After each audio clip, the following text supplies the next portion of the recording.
analyze these global forces. Joining us to do exactly that is Christopher Palmer of Benson Capital. We are also joined by our own market expert, Nilesh Shah of Kotak Asset Management. Gentlemen, welcome. Well, Christopher, let me start with you. Does this feel like 2003? I mean, this is a huge global rally that seems to have come out of nowhere. Nobody predicted when Trump got elected that such would be the risk on. Does it feel like 2003? In many ways, it does.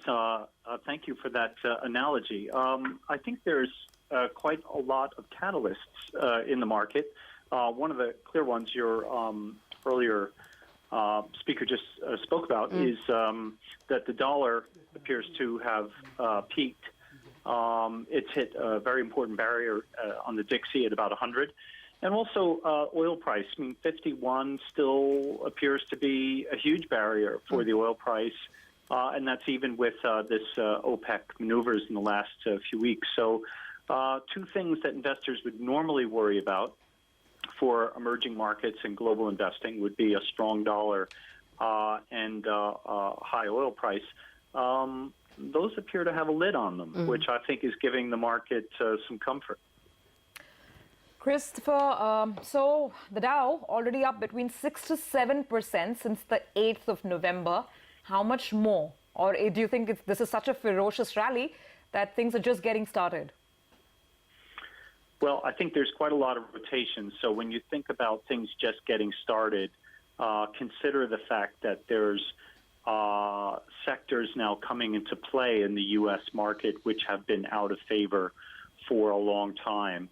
Much has been made of the recent bank rallies in the U.S., for example, but some of those banks are now just hitting 5-year highs. In other words, they've spent 5 years languishing. So I think that there's more gas in the tank in the U.S. in terms of rotation. And those could be very powerful rotations because financials, for example, is a very large sector in the U.S. and it's been completely off the cards for as long as any of us can remember. Well, yes, and there could be a rotation out of bonds and into equities, perhaps. But I'll come to that in a minute. Let me get our expert Nilesh Shah in on this issue. Nilesh, you know, things were not going right, actually, for Indian markets up until yesterday. An expected rate cut didn't come, and people are still cutting earnings because of the demonetization. What did you take away from today's huge rebound? Lata, as you correctly mentioned, this looks like a global phenomena. And obviously today there are more buyers than sellers. The month of November witnessed one of the record inflows for domestic mutual funds. And last 2-3 days we have started seeing even FIIs turning buyers. In a market, if everyone wants to buy, then prices have no option but to go up despite whatever the ground situation might be. So it's an event where probably shorts have been trapped on the wrong side, the flows have been strong, and globally things have supported market rise. What have you made of the point that I was asking Christopher as well? Is it beginning to look like 2003? I mean, the US actually is performing reasonably well on the economic front. China's numbers have started to look better quarter on quarter. Commodity producing nations will actually have a much better 2016 than 2015. And central banks are still easy. So is this some kind of a Goldilocks repeating? Quite likely. And from India's point of view, we have a far stronger macro today than before. Despite short-term hiccups due to demonetization, the current account seems to be under comfort zone. Inflation, despite yesterday's RBI warning that there could be pressure, the number looks comfortable.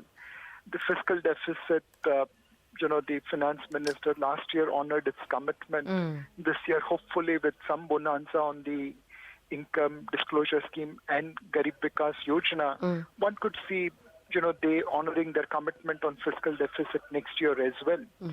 So from a macro point of view, India today looks far more attractive vis-a-vis others.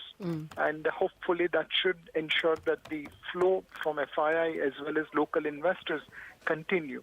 Okay. The other thing which we are witnessing is the lower interest rate. And at the risk of offending some people, I might say that what you're going to get in 1 year in fixed deposit, one good week's return in equity market will deliver next year. Just don't ask which is that next week. Fair point, Nilesh.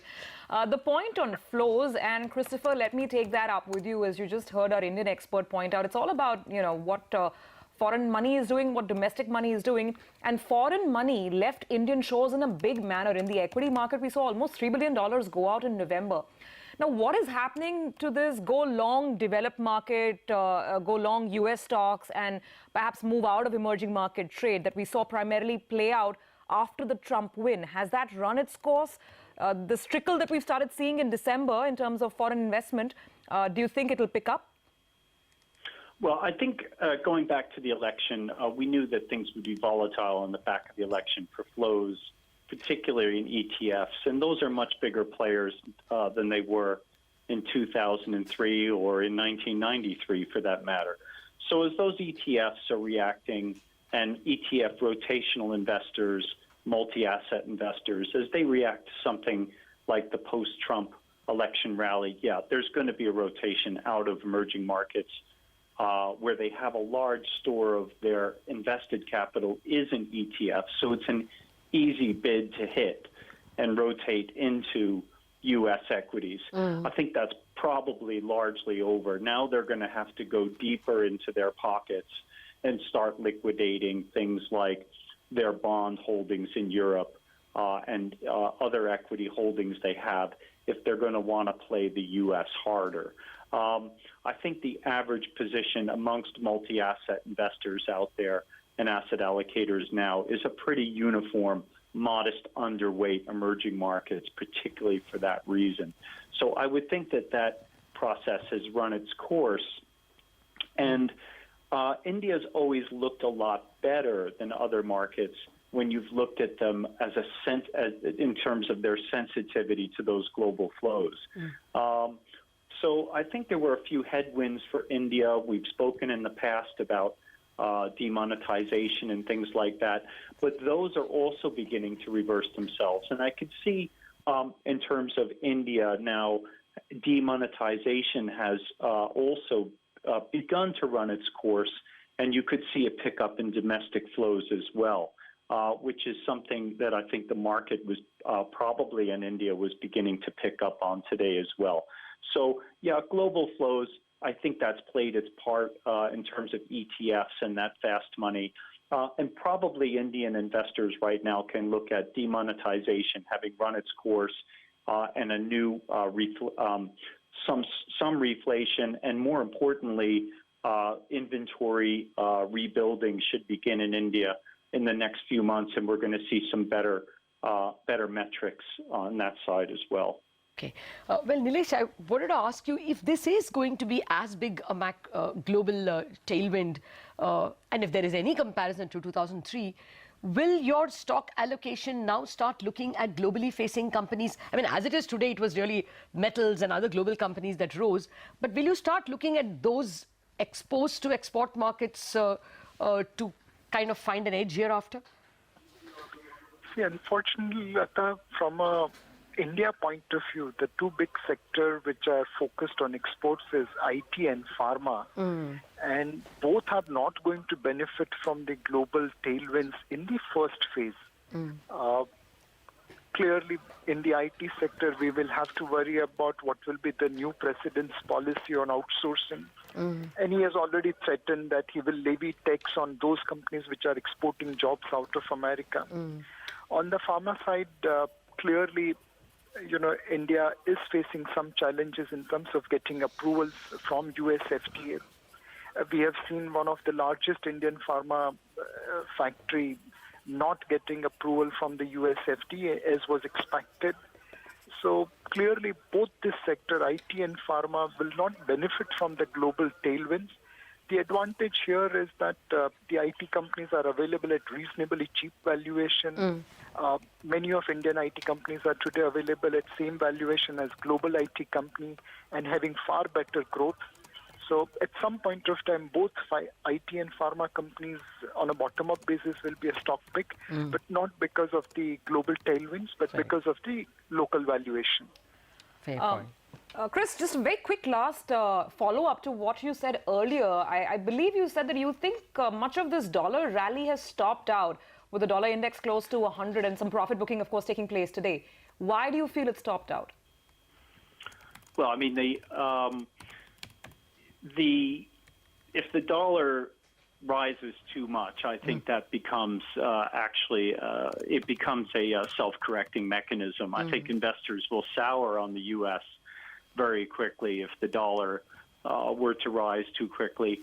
And bear in mind that, we've seen just 12, 18 months ago, we saw also a rise in U.S. 10-year bond yields to similar levels, with the dollar rising to a similar level. So we've been here before, and I think that that's, very important.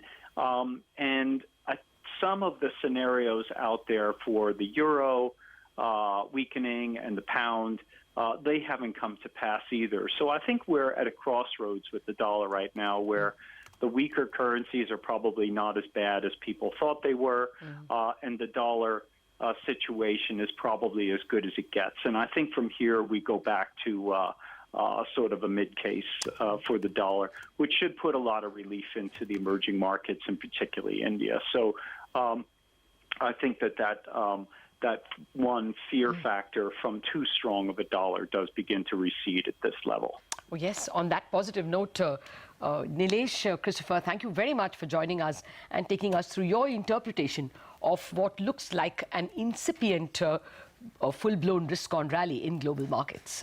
We'll take a break, but we will be back with some more market opinion. We'll also tell you some of the stocks that were buzzing in trade today.